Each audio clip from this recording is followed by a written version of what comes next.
Reveal the nation's hidden people smuggling scandal. It doesn't involve boat arrivals, but rather those arriving by plane and obtaining working or student visas. A former top investigator with the Department of Immigration has revealed visa fraud is rife and being ignored due to the political focus on boat arrivals. He claims corruption may even extend to the Immigration Department. Since last July, the department has referred more than 100 allegations to the nation's corruption watchdog. Nick McKenzie has this special investigation.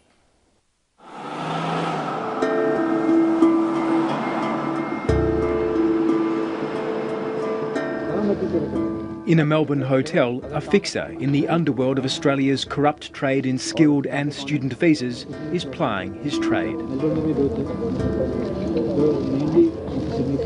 Okay.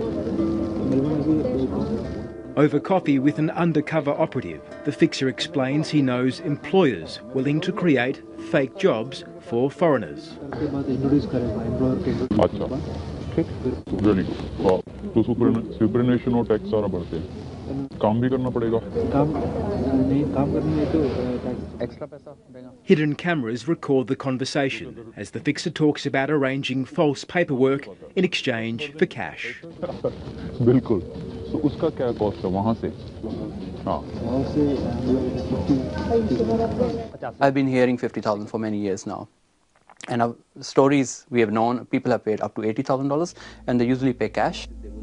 Melbourne Indian community leader Jasvinder Sidhu knows the man shown in this covert footage filmed for 7:30.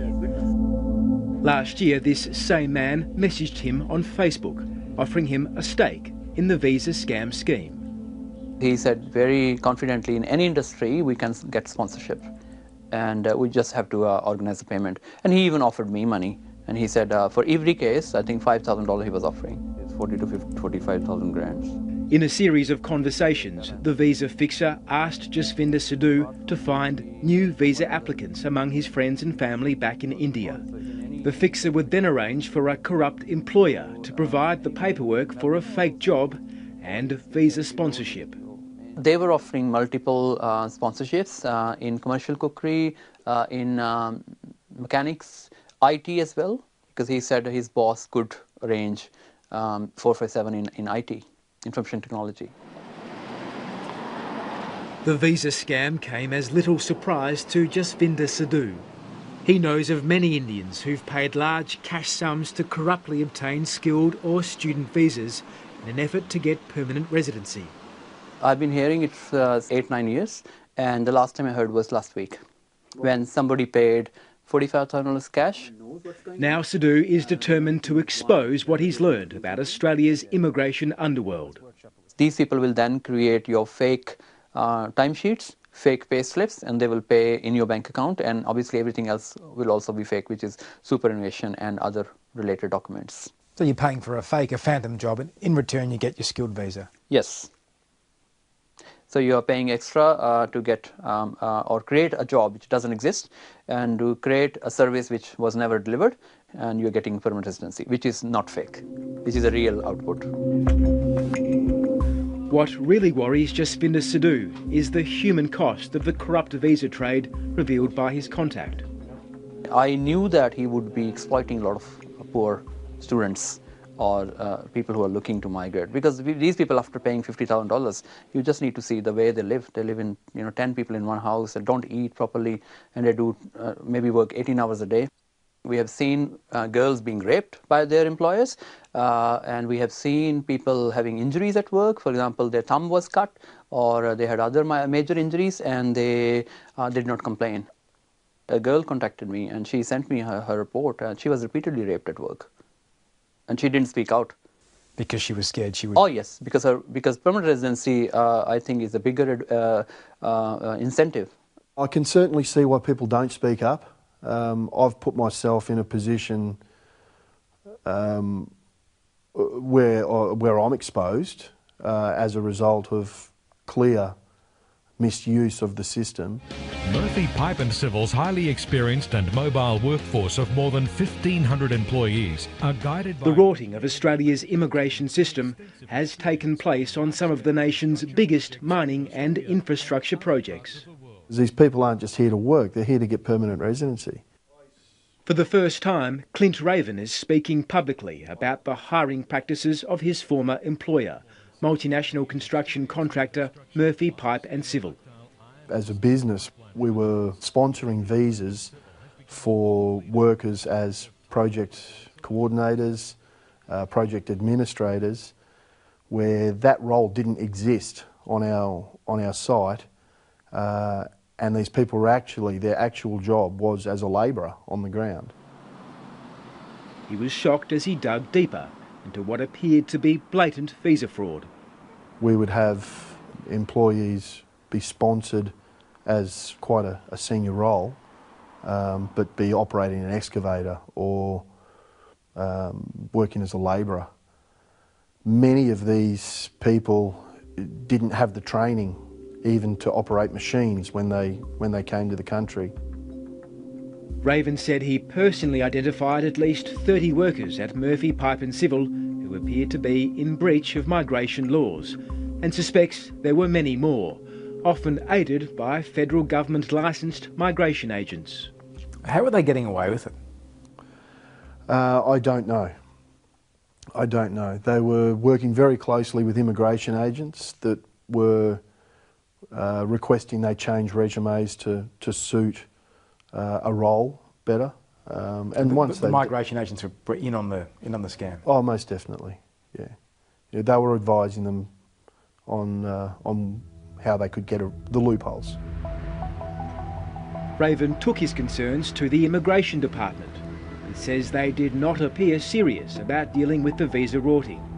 Murphy Pipe and Civil has been fined a mere $3,500 and banned from sponsoring more overseas workers, which Raven says amounts to a slap on the wrist.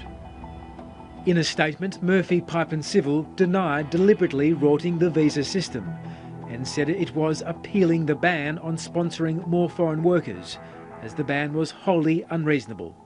The issue is that Australians are missing out on jobs, and there are people jumping the queue to gain residency into the country off the back of a mythical labour shortage. Has it been a hard decision for you to speak out? Most definitely, yeah. Why is that? Well, effectively, I've got a young family, a mortgage like everyone else. But it means that much to you? It does, yes. Jasvinder Sidhu is taking his own risks speaking out. He says there are organised criminals who work with migration rackets who may target him or his family back in India. But like Clint Raven, he too wants the system to change. These people just get away, even if they're caught, media or otherwise through police and things, they just go on bail, and I think the system is very, very easy on these sort of things. It's easy to rort. Yes, very easy to rort. You have 10 ways to rort, and then if government has one rule, you have actually 10 responses how to basically bypass those rules. The Australian Border Force has spent the last 12 months investigating criminal syndicates involved in visa rorting. But insiders say the problem is massive. One of the Immigration Department's top officials until 2013 has now broken his silence. He says visa rorting was and is endemic and has largely been ignored by politicians focusing on the boat people issue. Joseph Patansky managed investigations for the department for 8 years. He wouldn't be interviewed on camera, but has given 730 a statement about what he calls the shocking and largely unknown fraud within our working and student visa programs. He describes a world of shonky immigration agents where fraudsters enter the community with ease. He points to immigration law loopholes, major integrity problems, and a department which has struggled to cope with such an attack on the integrity of our systems. Patansky blames a lack of funding and politics. He says it's been easy to deflect the public's attention to boat arrivals, but this fear-mongering has totally ignored where the vast bulk of real fraud is most significantly undermining our immigration programs.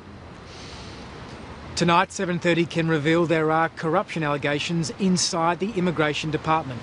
Its chief, Michael Pizzullo, has referred 132 allegations to the corruption watchdog, the Australian Commission for Law Enforcement Integrity.